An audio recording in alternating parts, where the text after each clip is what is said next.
There's a moment on a Tuesday afternoon when you're in a meeting and someone says something dismissive, not cruel, just a little sharp. Your chest tightens, your jaw clenches, the heat rises to your face, and for just a second, you feel the urge to say something cutting back, to defend yourself, to make them feel small the way they just made you feel. But instead of reacting, you pause. You notice the heat rising in your body. You notice the story already forming in your mind. They always do this. They never respect me. I should just quit. And instead of letting that story hijack the rest of your day, you breathe. You ask yourself, quietly, what's really happening here? You let the feeling move through you without acting on it.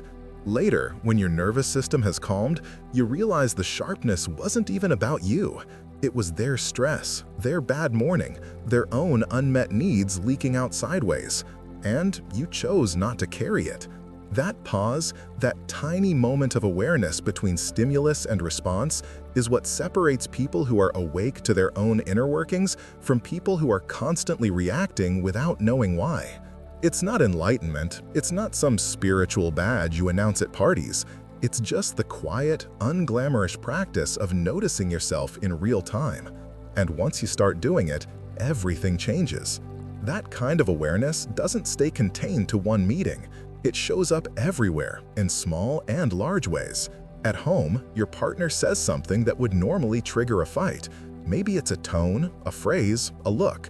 Your body reacts immediately. Shoulders tensing, stomach dropping, mind racing to build a case for why they're wrong. But instead of jumping into defense mode or shutting down completely, you catch yourself. Wait, why did that land so hard?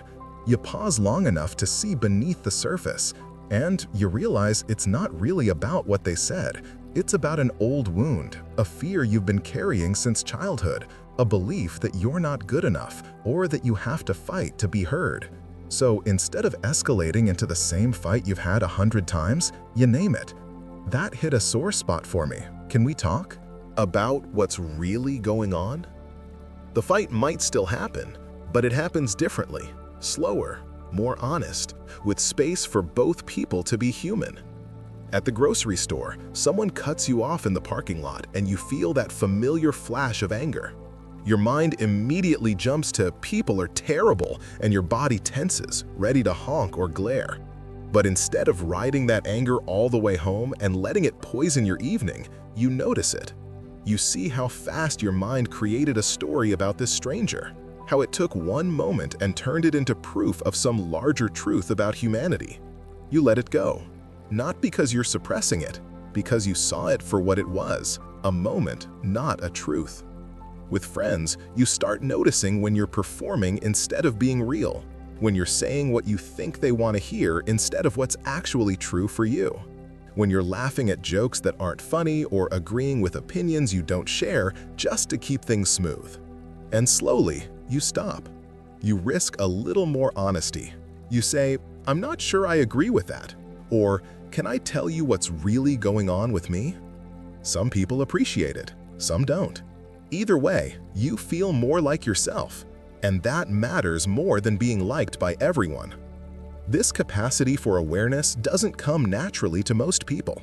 As kids, we're taught to react, to obey, to fit in, to keep moving. A girl learns that crying gets her dismissed or punished, so she learns to hide sadness, to swallow it, to present a calm face even when she's breaking inside. A boy learns that anger gets him labeled as bad or out of control, so he learns to stuff it down, to go numb, until one day it explodes and he doesn't even know why. We're not taught to pause and notice what's happening inside. We're taught to keep producing, keep performing, keep making others comfortable. So by the time we're adults, most of us are on autopilot. We react to triggers we don't understand, we repeat patterns we never consciously chose, we feel emotions we can't name and don't know how to process, and we wonder why life feels so exhausting, so out of control, so like we're living someone else's. Consciousness, real, lived, moment-to-moment awareness isn't something you're born with, it's something you build through practice, through failure, through the uncomfortable, unglamorous work of paying attention to yourself when it would be so much easier to look away, to blame, to numb out. Psychologists call this metacognition, the ability to think about your own thinking, to observe your thoughts and emotions and reactions without being completely consumed by them. It's the difference between "I am angry" and "I notice I'm feeling anger right now." That small shift creates space, and in that space you have a choice. Not always, not perfectly, but more often than before. Carl Jung talked about this as the work of making the unconscious conscious, bringing into awareness the patterns, beliefs, wounds, and drives that run your life from the background, shaping your choices without you ever seeing them. Most people never do this work. They live their entire lives driven by forces they can't see, reacting to triggers they don't understand, repeating the same painful patterns in different relationships, different jobs, different cities, wondering why nothing ever really changes. And then they wonder why the same problems keep showing up in slightly different forms. So, what does it actually look like to be a conscious person? Not the Instagram version, meditating on a mountaintop at sunrise, glowing with serenity, wearing linen and holding a crystal. The real version, the one that lives in traffic jams and difficult conversations and bills that need paying and bad days that don't care about your spiritual practice. It's a collection of small, unglamorous habits, things you practice not because they make you feel good in the moment, but because they keep you awake, because they keep you from sleepwalking through your own life. First, conscious people notice their triggers in real time.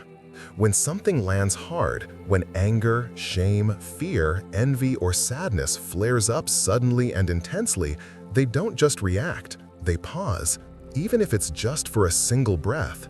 They ask, what's really happening here? Is this about them, or is this touching something old in me? Is this proportional to what just happened, or am I reacting to a memory? This isn't about suppressing the feeling or pretending it's not there. It's about seeing it clearly enough to choose what you do next. Emma, a designer in her late 20s, used to explode at her partner over small things: dishes left out, a forgotten text, a plan that changed last minute. One day, mid-argument, she caught herself. Wait, why am I this angry about dishes? She paused long enough to get underneath the surface reaction, and she realized it wasn't the dishes. It was feeling unseen, unappreciated, like her effort didn't matter. Old stuff from childhood, when she had to work twice as hard to get half the attention. She told her partner that. The fight shifted. They talked about the real thing, about feeling valued, about how they show up for each other. Noticing your triggers doesn't make them disappear, but it stops them from running the show. It gives you a beat to respond instead of react. Second, they sit with discomfort instead of immediately reaching for distraction. Most people, the moment something uncomfortable arises, boredom, loneliness, anxiety, restlessness, shame, they grab their phone, turn on the TV, eat, drink, scroll, shop, anything to not feel it. Conscious people do the opposite. When discomfort shows up, they stay with it. Not forever, not in some masochistic way, just long enough to ask, what is this trying to tell me? Loneliness might be pointing to a genuine need for connection. Restlessness might be signaling that something in your life isn't aligned with your values. Anxiety might be unprocessed grief, unexpressed anger, or a boundary you need to set but haven't. You don't find out by distracting yourself. You find out by sitting still and listening. Marcus, a software engineer, started doing this during a particularly hard year. Every time he felt the urge to scroll or binge-watch something, he set a timer for 5 minutes and just sat with whatever was there. At first, it was unbearable. The restlessness felt like it would tear him apart. But over weeks, he started noticing patterns. The restlessness came when he was avoiding a difficult conversation with his manager. The anxiety came when he was overcommitting and saying yes to things he didn't have bandwidth for. The information was always there, waiting for him. He just wasn't listening before. Third, they reflect on their day, not just live it.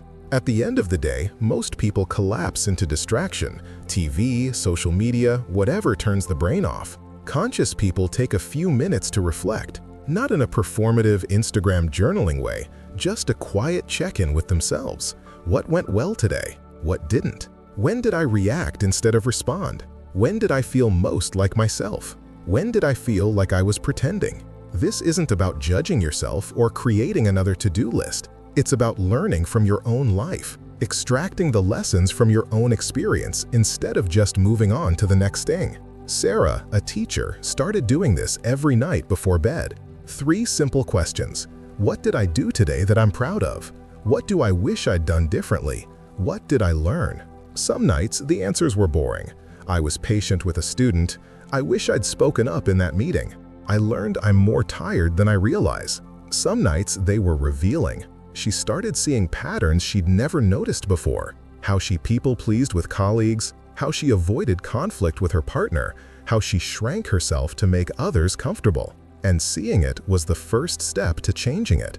4th, they ask for feedback and actually listen to it. Most people either avoid feedback entirely or get immediately defensive when it comes. Conscious people seek it out, not because they love being criticized, but because they know their blind spots are, by definition, invisible to them. They need outside perspectives to see what they can't see on their own. And when feedback comes, whether they asked for it or not, they don't argue or explain or justify. They pause. They ask clarifying questions. They sit with it, even if it stings. Jake, a project manager, started asking his team for honest feedback every quarter. What's one thing I do that helps the team? What's one thing I do that gets in the way? At first, the answers were, but as people realized he genuinely wanted to know and wasn't going to punish honesty, they got more real. You interrupt a lot in meetings. You don't always follow through on what you promise. It was hard to hear, but he couldn't fix what he couldn't see. The feedback didn't destroy him. It helped him grow, and his team started trusting him more because he was willing to be wrong, willing to learn, willing to adjust. 5th, they check their assumptions before reacting. Conscious people know that most of their emotional reactions are based on stories they're telling themselves, not on objective facts. Someone doesn't text back. The story? They're mad at me. I did something wrong. They're pulling away. The fact? You don't know. They might be busy. They might have forgotten. They might be dealing with something that has nothing to do with you. When you react to the story, you create problems that don't exist. When you check your assumptions first, you stay grounded in what's actually real. Dana, a nurse, used to spiral every time a friend didn't respond quickly to her messages. She'd assume she'd done something wrong, replay every recent conversation looking for evidence, compose apologies in her head. One day, she decided to just ask directly, "Hey, I noticed you didn't respond. Is everything okay?" Her friend replied within minutes, "Oh my God, sorry, work's been insane. I meant to text you back." That's it. No drama, no betrayal, just a misread. Now, whenever Dana feels that spiral starting, she pauses and asks herself, "What's the story I'm telling myself right now? What do I actually know to be true?" That simple distinction saves her hours of unnecessary suffering. 6th, they practice saying no without guilt or endless explanation. Conscious people understand that their energy, time, and attention are finite resources. They can't do everything, be everything, show up for everyone all the time. So they protect what matters. They say no, not rudely, not with 10-minute apologies and justifications, just clearly and calmly. "I can't take that on. That doesn't work for me. I'm not available." At first, it feels selfish. It feels mean. But over time, they realize it's not. It's honest. And honesty, even when it disappoints someone, is kinder than resentment. Liam used to say yes to every request, every invitation, every favor anyone asked of him. He was exhausted, resentful, and felt like he was disappearing into other people's needs. He started practicing one no a week, small things at first. "I can't make it to that dinner. I'm not available this weekend."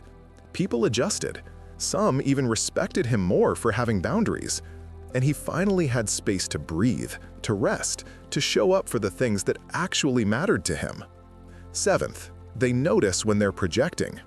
Conscious people understand that the things that bother them most intensely in other people are often reflections of something unresolved in themselves. Not always. Sometimes people are genuinely behaving badly, but often the disproportionate irritation is a clue, pointing inward. If someone's selfishness triggers you intensely, maybe there's a part of you that wants to be more selfish but feels crushing guilt about it. If someone's neediness bothers you, maybe you're suppressing your own needs and resenting people who don't. The irritation isn't the enemy, it's information. It's your psyche trying to show you something. Chloe used to get furious at coworkers who took credit for group work. One day, after yet another meeting where she seethed silently, she asked herself, "Why does this bother me so much?" The answer surprised her. She realized she never advocated for herself. She always stayed in the background, deflected praise, minimized her contributions, and she resented people who didn't do that. The irritation wasn't really about them. It was about her own pattern of hiding, of making herself small. Once she saw that, she started speaking up more, claiming her work, naming her contributions, and the irritation toward others faded because the projection lost its power. Eighth, they sit in silence regularly. Conscious people carve out time to be alone with their own minds, with no input, no distraction, no noise. For some, it's formal meditation. For others, it's a walk without headphones. For others, it's just sitting with coffee in the morning before the day starts, before the notifications begin. The practice isn't about achieving some blissful, transcendent state. It's about becoming familiar with your own inner landscape. What thoughts loop endlessly? What emotions linger just beneath the surface? What stories do you tell yourself when no one else is watching? You can't change what you don't know, and you can't know it if you're always drowning it out with noise, with busyness, with the voices and opinions of everyone else. Ninth, they align their actions with their values, even in small daily ways. Conscious people don't just talk about what matters to them, they live it. Not perfectly, not in some grand Instagram-worthy way, but consistently in small choices. If connection matters, they prioritize time with people they care about, even when it's inconvenient. If integrity matters, they tell the truth even when lying would be easier. If rest matters, they actually rest, instead of just saying they should. This alignment isn't about big, dramatic gestures. It's about daily choices that reflect who you say you want to be. Ben realized he talked a lot about valuing creativity, but spent every evening scrolling mindlessly or watching TV. So he started spending just 30 minutes before bed sketching or writing. Nothing profound, no masterpieces, just a small daily choice that reflected what he said mattered. Over time, those small choices added up. He started feeling more like himself, more aligned, more whole. 10th, they forgive themselves for being human. Conscious people don't expect perfection from themselves. They know they'll react poorly sometimes. They'll mess up. They'll fall back into old patterns.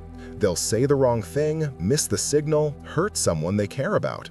And when that happens, they don't spiral into shame or self-loathing. They notice it. They take responsibility. They repair what can be repaired, and they move on. Self-awareness isn't about never making mistakes.